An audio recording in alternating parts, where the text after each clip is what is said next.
DJ Bapi presentation.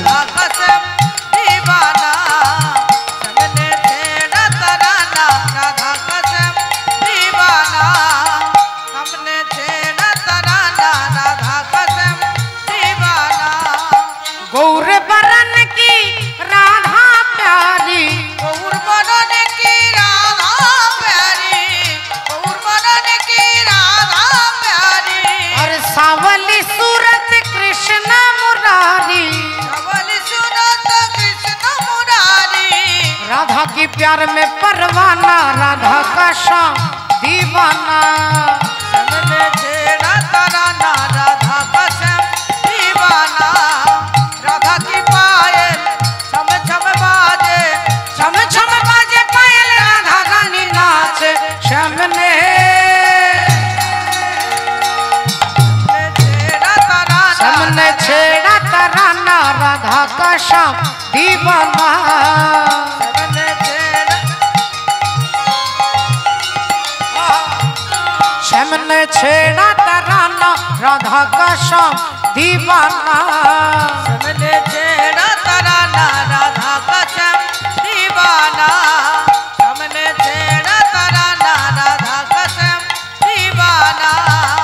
আর যারা উপর দিয়ে যাচ্ছিল তারা একজন বলে উঠছে মা পার্বতীকে দেখে, বলি ও দিদি, দিদি গো। মা পার্বতী তাকিয়েছে, কি রে তোরা এত সেজে গুজে কোথায় যাচ্ছিস? বললেন সে কি দিদি, তুমি কিছু জানো না? বললেন কই না তো। বললেন তোমার বাবার বাড়িতে যাচ্ছি। কেন? না তোমার বাবা দক্ষ রাজা একটা বিরাট বড় যজ্ঞ করছে, কেন তোমাকে নেমন্তন্ন করেনি? মা পার্বতীর অন্তরটা কেঁদে উঠল। তিনি ভাবলেন আমার বাবার বাড়িতে অনুষ্ঠান হবে অথচ আমি জানি না। বললেন আমার বাবা যজ্ঞ করছে? হ্যাঁ গো দিদি। এ মা,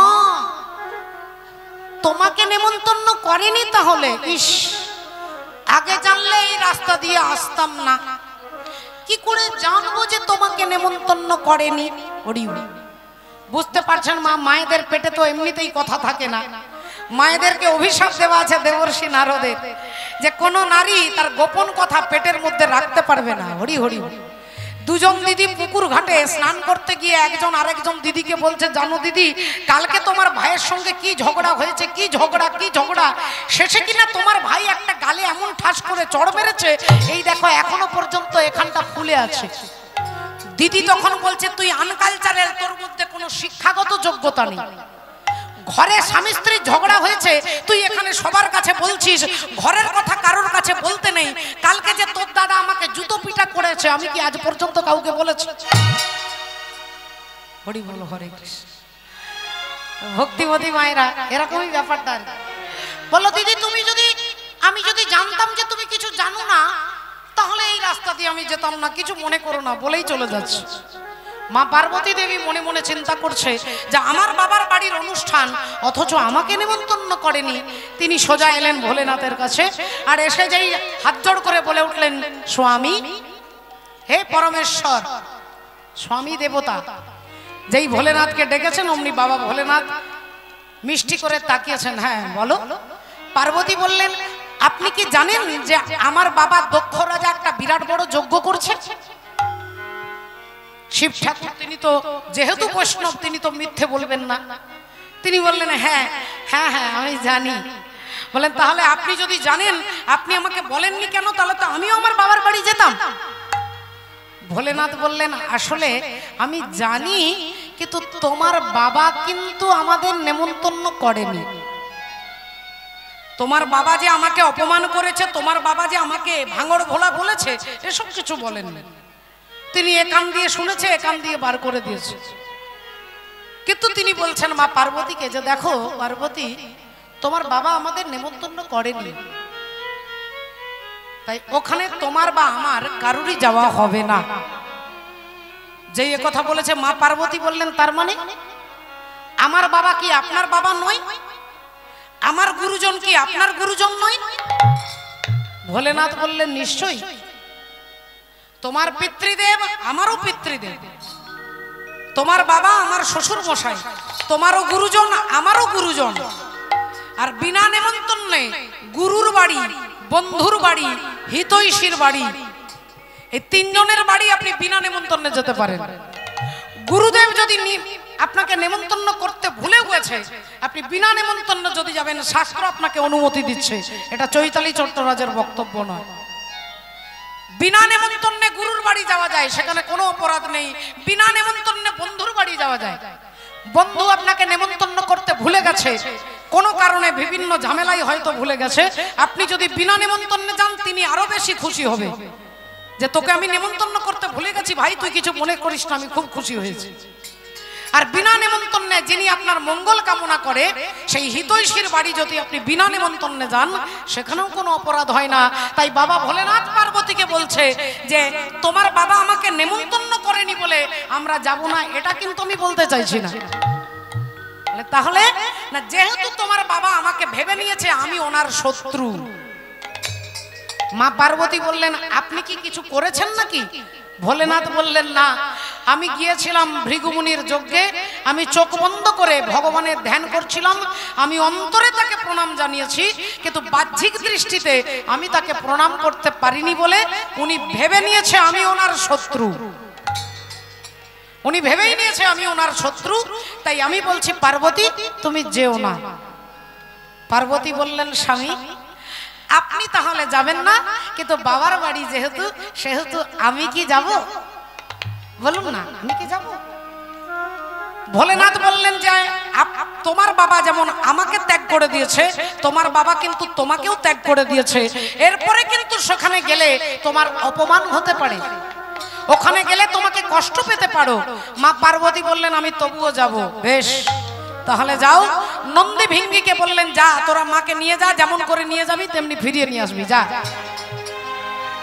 আর মা পার্বতী অমনি স্বামীকে প্রণাম করে নন্দী ভিঙ্গির সঙ্গে সোজা যাচ্ছেন। মাগো রাধে রাধে। তিনি যাচ্ছেন বাবার বাড়ি, একটা লাল পাড় শাড়ি পরেছেন, পরনে কোনো গয়না নেই। বাবা এত গয়না বেটি কোথায় পেলি গয়না, এটা হচ্ছে আগমনী গান। বাবা গ্রাম বাংলার বুকে দুর্গা পূজার আগে মা পার্বতী, মা উমা, মা দুর্গা পুজো হওয়ার আগে আমাদের গ্রামে আমাদের সকলে চিন্তা করি মা পার্বতীকে মেয়ে হিসেবে। মেয়ে যেমন বাপের বাড়ি আসে, সেই সময় লক্ষ্য করে গানটা গাওয়া হয়েছে। স্বামীর বাড়িতে কিন্তু গয়না নেই, তাকে উপহাস করে দক্ষ রাজা বলছে এত গয়না বেটি কোথায় পেলি গয়না, ওগো শৃঙ্গির অপর ভৃঙ্গি হয়ে, শৃঙ্গির অপর ভৃঙ্গি হয়ে, শৃঙ্গির অপর ভৃঙ্গি হয়ে বাপের বাড়ি চলে এলি গয়না এটি কোথায় পেলি গয়না।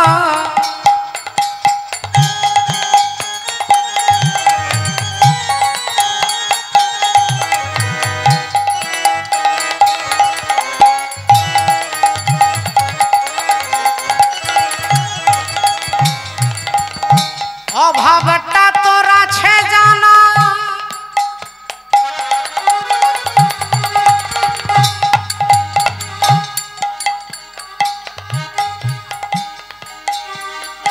অভাবটা তোর আছে জানা, ভাতের ওপর নুন জোটে না।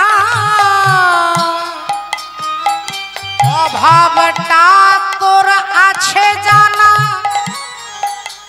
আমার ভাতের ওপর নুন জোটে না, তাতে কেন নবাবি আনা, বাপের বাড়ি চলে এলি গয়না বেটি কোথায় পেলি গয়না, বেটি কোথায় পেলি গয়না, বেটি কোথায় পেলি গয়না। মা পার্বতী নন্দী ভিঙ্গিকে সঙ্গে নিয়ে তিনি এলেন বাপের বাড়ি। দক্ষ রাজা, দক্ষ রাজার 60খানা মেয়ে। বাবা 60খানা মেয়ে। কি কি নাম? অদিতি, দিতি, অবিশ্যা, কাশ্যা, ক্রোধবশা, শৈলা, তাম্রা, পিড়ি, দনু, মুনি, সুরক্ষা, শরমা, কদ্রু। হরি এই 13টা মেয়েকে কশ্যপ ঋষির সঙ্গে বিয়ে দিয়েছে। শিব ঠাকুর একটি মেয়েকে বিয়ে করেছেন, তিনি হচ্ছেন সতী। এবার চলে আসুন, 11টা মেয়েকে বিবাহ দিলেন রুদ্রদেবের সঙ্গে। কলাবতী, কলা, কাষ্ঠা, কন্দলী, কালিকা, কলহপ্রিয়া, প্লমোচা, রাসনা, সুকি, ভীষণা, ভূষণা। যমরাজা 8টা মেয়েকে বিয়ে করেছেন। শ্রদ্ধা, লক্ষ্মী, ধৃতি, তুষ্টি, মতি, স্মৃতি, বসু, শান্তি। চন্দ্রদেবতা 27টা মেয়েকে বিয়ে করেছেন। অশ্বিনী, ভরণী, কীর্তিকা, রোহিণী, মৃগশিরা, আদ্রা, পুনর্বসু, পুষ্যা, অশ্লেষা, মঘা, পূর্ব ফাল্গুনী, উত্তর ফাল্গুনী, হস্তা, চিত্রা, সাথী, বিশাখা, অনুরাধা, জ্যেষ্ঠা, মূলা, পূর্ব ভাদ্রপদ, উত্তর ভাদ্রপদ, শ্রবণা, ধনিষ্ঠা, শতভিষা, রেবতী, পূর্বষাঢ়া, উত্তরষাঢ়া। তার 7টা মেয়েকেই সকলে গেছে বাবের বাড়ি। বাবা দক্ষ রাজা যজ্ঞ করছে, আনন্দে সবাই গেছে। আর সেখানে লাল পাড় সাদা শাড়ি পরে মা পার্বতী যেই ঘরে প্রবেশ করেছে, অন্যান্য বোনেরা সকলে হাসাহাসি করছে। কিরে, এত দেরি করলি কেন? তুই তো বাবার আদরের মেয়ে, তুই কত আদরের, আর এত দেরি করে এলি? তার নেমন্তন্ন করেছিল তো নাকি? সকলে কিন্তু জানে যে ভোলেনাথকে নেমন্তন্ন করা হয়নি, তবু বলছে নেমন্তন্ন করেছে তো। আর নেমন্তন্ন যদি না করে তাহলে কি আর কেউ আসে? আমি হলে তো মরে গেলেও আসতাম না। মা পার্বতী বুঝতে পারলেন যে আমাকে কষ্ট দেবার জন্য এই কথাগুলো বলছে। তিনি কারোর কথায় কর্ণপাত না করে মায়ের কাছে ছুটে গেলেন। মা তাকে বুকে জড়িয়ে ধরে আদর করলেন। জিজ্ঞাসা করলেন মা পার্বতী, মা বাবা যজ্ঞটা কোথায় করছে?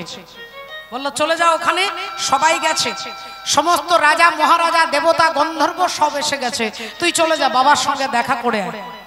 মা পার্বতী যেই গেটের মধ্যে, যেই যজ্ঞ কুণ্ডে, যেই আসরের মধ্যে প্রবেশ করতে যাবে, দক্ষ রাজা দেখতে পেয়েছে যে ভাঙড় ভোলা, ভোলানাথের স্ত্রী পার্বতী, আমার মেয়ে চলে এসেছে। অমনি দক্ষ রাজা উঠে দাঁড়িয়ে বলে উঠল, আচ্ছা তাহলে বিনা নেমন্তন্নে চলে এসেছিস? বিনা নেমন্তন্নে এসেছিস বুঝি? তোর স্বামী তোকে খেতে দিতে পারেনি? স্বামী তো একটা কাপড়ও কিনে দিতে পারেনি, আর এইভাবে তুই আমাকে অপমান করবার জন্য এসেছিস? তোর স্বামীর যেমন কোনো জ্ঞান নেই, তোর স্বামী যেমন শ্মশানে মশানে ঘুরে বেড়ায়, তেমনি তুই এসেছিস আমাকে অপমান করতে। সঙ্গে সঙ্গে মা পার্বতী হাত দুটো কানে চাপা দিয়েছে। বল, প্রতিনিন্দা মা পার্বতী শুনিতে নারিল, শুনিতে নারিল। কানের মধ্যে হাত দিয়ে বলে উঠলেন, বাবা তুমি আমাকে তখন থেকে অপমান করছো বাবা, আমি তোমাকে অন্য কিছু বলবার জন্য আসিনি বাবা। আমি বিচার করতে এসেছিলাম যে আমার স্বামীকে তুমি নেমন্তন্ন করনি কেন? আমার বাবা আমার স্বামী হচ্ছে শিব, আমার স্বামী হচ্ছে চেতনা, আমার স্বামী হচ্ছে মঙ্গল। শিবহীন যজ্ঞ তুমি করছো। শিবহীন মানে মঙ্গলবিহীন যজ্ঞ।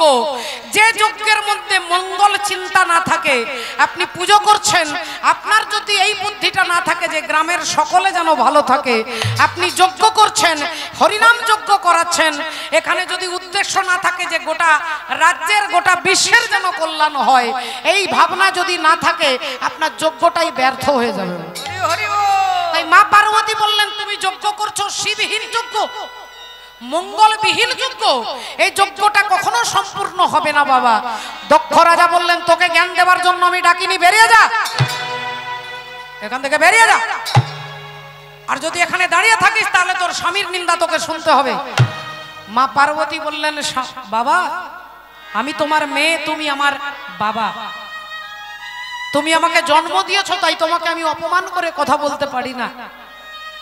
কিন্তু আমি বুঝলাম যে তুমি অহংকারী, তুমি অভিমানী, তোমার গোটা রক্তটাই অহংকারের রক্ত, তাই আমি তোমাকে নতুন করে কোনো অভিশাপ দিতে চাই না বাবা, আমি তোমাকে অভিশাপ দিতে চাই না।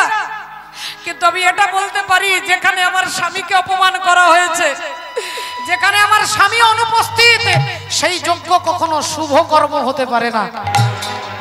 আর আমার সারা দেহে আমার শিরায় উপশিরায় তোমার রক্ত বইছে বলে আমি নিজেকে নিজে শেষ করে দিতে এসেছি। তুমি আমার স্বামীর নিন্দা করেছো, তাই সেই নিন্দার প্রতিফল আমার স্বামী আমাকে বারবার করে নিষেধ করেছিল যে তুমি ওখানে গেলে শুধু কষ্ট পাবে, ওখানে গেলে শুধু যন্ত্রণা পাবে। আমি আমার স্বামীর কথা রাখতে পারিনি, তার এর প্রায়শ্চিত্ত করবার জন্য এই আমি দিলাম যজ্ঞে কুণ্ডে ঝাঁপ। যজ্ঞে কুণ্ডের মধ্যে আগুনের মধ্যে যেই ঝাঁপ দিয়েছে, মুখে চিৎকার করতে করতে শিব ঠাকুরের নাম স্মরণ করতে করতে তিনি আত্মহত্যা করছে। হরি বল। ईश्वर सत्य है, सत्य ही शिव है, शिव ही सुंदर है। ईश्वर सत्य है, सत्य ही शिव है और शिव ही सुंदर है। আপনারা ভাষাটা কিন্তু জানেন, সত্যম শিবম সুন্দরম। মা পার্বতী আগুনের মধ্যে ঝাঁপ দিচ্ছেন আর তিনি চিৎকার করে মরবার আগে বাবা ভোলেনাথকে স্মরণ করছেন। সত্যম শিবম সুন্দরম, সত্যম শিবম সুন্দরম, সত্যম শিবম সুন্দরম, सत्यम शिवम सुंदरम। ईश्वर सत्य है, सत्य ही शिव है, शिव ही सुंदर है। सत्यम शिवम सुंदरम।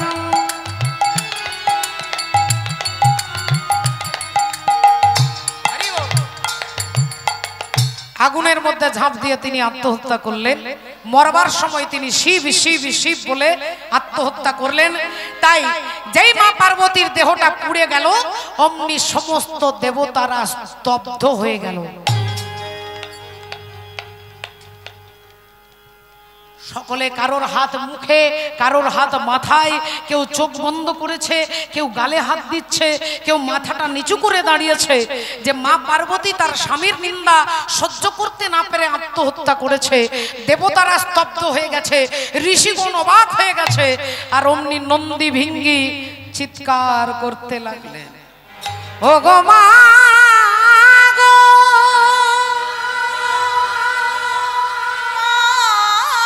মা তুমি কি করলে? তুমি কি করলে মা? তুমি কি করলে? তুমি আমাদের ছেড়ে চলে গেলে মা।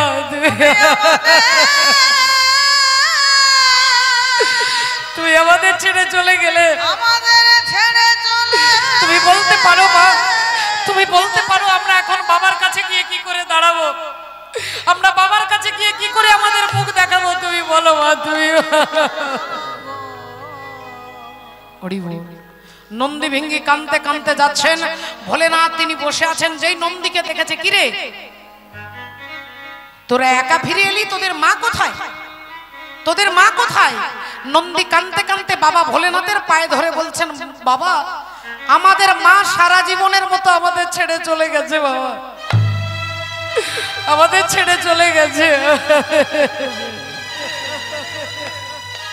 ভোলেনাথ বললেন, কি কি কি কি কি হয়েছে? বললেন, মা আপনার নিন্দা সহ্য করতে না পেরে দক্ষ রাজার যজ্ঞের অগ্নি কুণ্ডের মধ্যে ঝাঁপ দিয়েছে।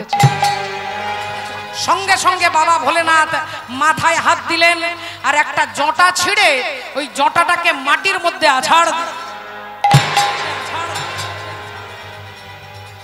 দেখুন বাবা ঠাকুর, শিব ঠাকুর এমন নয় যে তিনি কাপুরুষ নন, তার ডিপার্টমেন্টটা ধ্বংসের ডিপার্টমেন্ট, কিন্তু তিনি অকারণে ধ্বংস করেন না। কিন্তু আজকে তিনি তার স্বরূপটা বোঝানোর জন্য, আজকে তার স্বরূপটাকে বোঝানোর জন্য, রাধে রাধে মাননীয় ভক্তমণ্ডলী, ভক্তিমতী মায়েরা, আজকে একটু লক্ষ্য করে দেখুন, যেই মাথার জটাটাকে মাটির মধ্যে আছাড় দিয়ে ফেলেছে, অমনি একটা বিরাট বড় বিকট দৈত্য সৃষ্টি হয়েছে। আর ওই দৈত্যটা শিব ঠাকুরকে প্রণাম করে বলছেন, বলুন বাবা আমার নাম কি? না তোমার নাম হচ্ছে বীরভদ্র। না বলুন আমার নাম তো আপনি দিলেন বীরভদ্র, আমার কাজ কি? না তোমার কাজ হচ্ছে দক্ষের যজ্ঞ কুণ্ডটাকে নিষ্ফল করে দেওয়া। তাই আমি তোমাকে আদেশ করছি, যাও দক্ষ রাজার যজ্ঞকে লণ্ডভণ্ড করে দাও। আর অমনি শিব ঠাকুরকে প্রণাম করে বীরভদ্র ছুটছে, তার পেছনে ভূত প্রেত সব যাচ্ছে। বলি আগে যাই বীরভদ্র পিছে ভূতগণ, আগে যাই বীরভদ্র পিছে ভূতগণ, চলে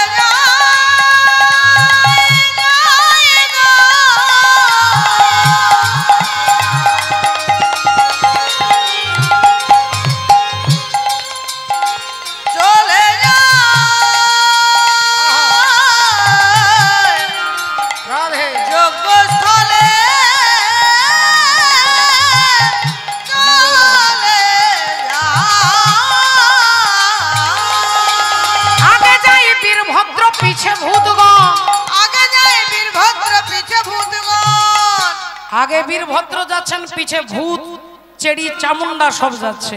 আর দক্ষালয়ে এসে তারা দিল দর্শন, দক্ষালয়ে এসে তারা দিল দর্শন, দক্ষালয়ে এসে তারা দিল দর্শন। আর যজ্ঞ কুণ্ডের ভেতরে প্যান্ডেলের ভেতরে এসে দেখছে সমস্ত রাজা মহারাজা দেবতা যোগী ঋষি সবাই দাঁড়িয়ে আছে। আর মা পার্বতীর মৃত দেহটা মাটিতে পড়ে আছে। বীরভদ্র প্রথমেই তিনি কি করলেন? না দক্ষ রাজার অগ্নিকুণ্ডের মধ্যে প্রথমেই প্রস্রাব করলেন। প্রথমেই তিনি প্রস্রাব করলেন, আর প্রস্রাব করে আগুনটাকে নিভিয়ে দিলেন। আগুনটাকে যেই নিভিয়ে দিল, দক্ষ রাজা রেগে গেলেন, তোর এত বড় সাহস, তুই আমার যজ্ঞের কুণ্ডের মধ্যে প্রস্রাব করেছিস। এইবার যেই দুজনের মধ্যে বাতানুবাদ হচ্ছে, এর মধ্যে শিব ঠাকুরের গণের সঙ্গে দেবতাদের যুদ্ধ শুরু হয়ে গেল। দক্ষ রাজার যত কর্মচারী সব যুদ্ধ শুরু হয়ে গেল, একে অপরকে মারছে, একে অপরকে আঘাত করছে। আর বীরভদ্র এই অবস্থাতে ত্রিশূলটা ছুঁড়ে মারলেন দক্ষ রাজার মাথাতে। যেই ছুঁড়ে মারলেন অমনি দক্ষ রাজার মুন্ডটা কাটা হয়ে উড়ে চলে যাচ্ছে। আর মুন্ডহীন দেহটা যখন মাটিতে পড়েছে, দক্ষ রাজার স্ত্রী কাঁদতে কাঁদতে ছুটে আসছেন ভোলানাথের কাছে, আপনি আমার স্বামীকে ফিরিয়ে দিন, আপনি আমার স্বামীকে ফিরিয়ে দিন। আমি মানছি আমার স্বামী অপরাধ করেছে, আমি মানছি আমার স্বামী অন্যায় করেছে, কিন্তু আমি যে আমার স্বামী ছাড়া থাকতে পারবো না, আপনি আমার স্বামীকে ফিরিয়ে দিন। আপনি তো পরম বৈষ্ণব, আপনি তো ত্রিপুরারি, আপনি তো ক্ষমাশীল, আপনি তো আশুতোষ, আপনি পারবেন না আমার স্বামীকে ফিরিয়ে দিতে? পারবেন না? বলুন না, পারবেন না। শাশুড়ি মাতা জামাইয়ের পায়ে ধরে কাঁদছেন। তখন বাবা ভোলেনাথ বললেন, বেশ ঠিক আছে মা, তুমি যখন বুঝতে পেরেছো তোমার অন্যায়, তাহলে তোমার স্বামীকে আমি এই মুহূর্তে ফিরিয়ে দিচ্ছি, আমি মুন্ডটা এনে দিচ্ছি। আর যেই মুন্ডটা আনতে বলছেন নন্দীকে, অমনি দেবতারা বলে উঠলো, দাঁড়াও ঠাকুর, আমরাও মনে মনে প্রতিজ্ঞা করেছিলাম, যে মুখ দিয়ে শিব নিন্দা করেছে সেই মুখ কিন্তু আমরা ফিরিয়ে আনতে দেব না। যে মুখ দিয়ে শিব নিন্দা করেছে সেই মুখ কিন্তু ফিরিয়ে আনতে দেব না। বললেন, তাহলে যে আমার শাশুড়ি মাতা কান্নাকাটি করছে, না কান্নাকাটি যখন করছে তখন আপনার শ্বশুরের ঘাড়ের উপরে ছাগলের মুন্ডু বসিয়ে দেন, ছাগলের মাথা বসবে। আচ্ছা, জগতে এত প্রাণী থাকতে, রয়্যাল বেঙ্গল টাইগার থাকতে, সিংহ থাকতে, ঘোড়া থাকতে, হাতি থাকতে, ছাগলের মাথাটাই দক্ষ রাজার মাথায় বসাবেন কেন? এর কারণ কি? ছাগলের মাথাটাই নির্বাচন করা হলো কেন মা? আপনারাও তো প্রশ্ন করতে পারেন যে কেন ছাগলের মাথাটা দক্ষ রাজার মাথায় বসলো? দক্ষ রাজা যখন ভালো ছিলেন, যখন বেঁচে ছিলেন, তখন কথায় কথায় বলতো, আমি এটা করেছি, আমি এই মন্দিরে টাকা দিয়েছি, আমি এই মন্দিরটা পরিশ্রম করে করিয়েছি, আমি এই বাড়িটাকে করিয়েছি, আমি এই গাড়িটা কিনেছি, এইটা আমার জায়গা, এই রাস্তাটা আমি করেছি, এই সব ক্ষেত্রে আমি আমি আমি আমি আমি অহংকার। তো অহংকারী ব্যক্তি সবসময় নিজেরই কথা বলে, আমি এই, আমি ওই, আমি অমুক, আমি তুসুক। আর আমিটাকে হিন্দি ভাষায় কি বলে? আমি হচ্ছে বাংলা ভাষায়, হিন্দি ভাষায় কি বলে না ম্যা ম্যা। এবার আপনারা মনে করে দেখুন ছাগল কি বলে ডাকে? ছাগল কিরকম ডাকে মা? কিরকম একটু একটু করে শোনান তো, ছাগল কিরকম ডাকে? হ্যাঁ হরি হরি। না আমি দেখালে আপনারা বলবেন চৈতালি ছাগল, আমি দেখাতে পারবো না, আপনারা বুঝতে পারছেন। সে কথায় কথায় ছাগল যেমন ম্যা ম্যা ম্যা ম্যা করে, অর্থাৎ দক্ষ রাজাও সব কথায় मैं ये हूँ, मैं वो हूँ, मैंने ये किया हूँ, मैंने वो किया हूँ। এই मैं মানে আমি অহংকার, এই অহংকারী হিসেবে ওই ছাগলের মাথাটাই বসিয়ে দেওয়া হয়। দক্ষ রাজা ছাগলের মুন্ড, হরি বল। এবার ছাগল যেমন চিৎকার করে সেরকম দক্ষ রাজা শিব ঠাকুরের পায়ে ধরে ক্ষমা চাইছে। ও গো ঝিয়ের পেটে মায়ের জন্ম, ও ভোলা মো ওরে মন রে মন আমার, ওগো ঝিয়ের পেটে মায়ের জন্ম, তোমরা ভেবে করবে কি? হ্যাঁ চাঁদের গায়ে চাঁদ লেগেছে, তোমরা ভেবে করবে কি? চাঁদের গায়ে চাঁদ লেগেছে, তোমরা ভেবে করবে কি? চাঁদের গায়ে চাঁদ লেগেছে। ওগো ঝিয়ের পেটে মায়ের জন্ম, ঝিয়ের পেটে মায়ের জন্ম, তোমরা ভেবে করবে কি? চাঁদের গায়ে চাঁদ লেগেছে, তোমরা ভেবে করবে কি? চাঁদের গায়ে চাঁদ লেগেছে। বলি 6 মাসের এক কন্যা ছিল, আর 9 মাসে তার গর্ভ হলো গো।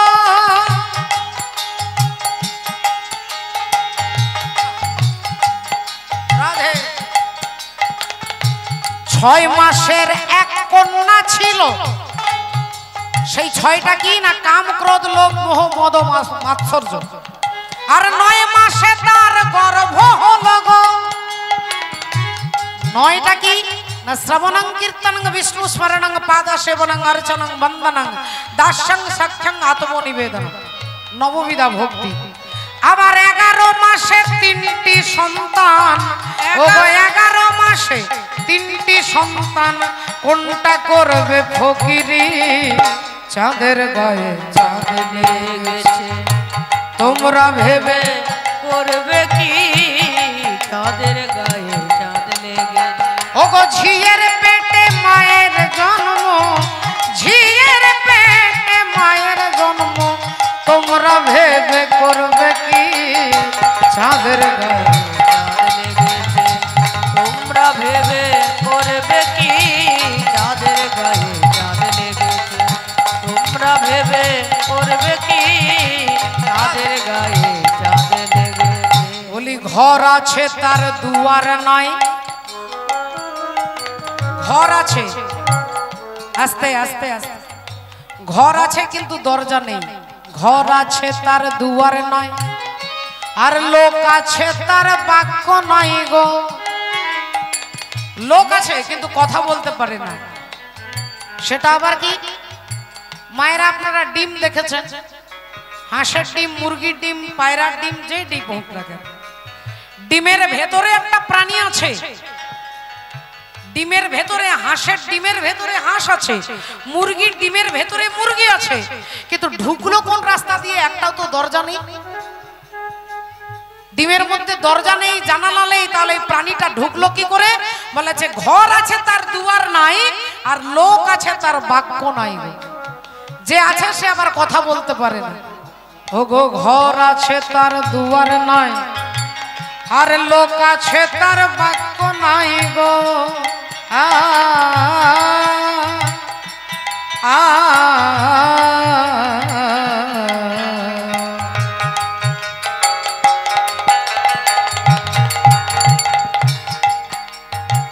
বলি এই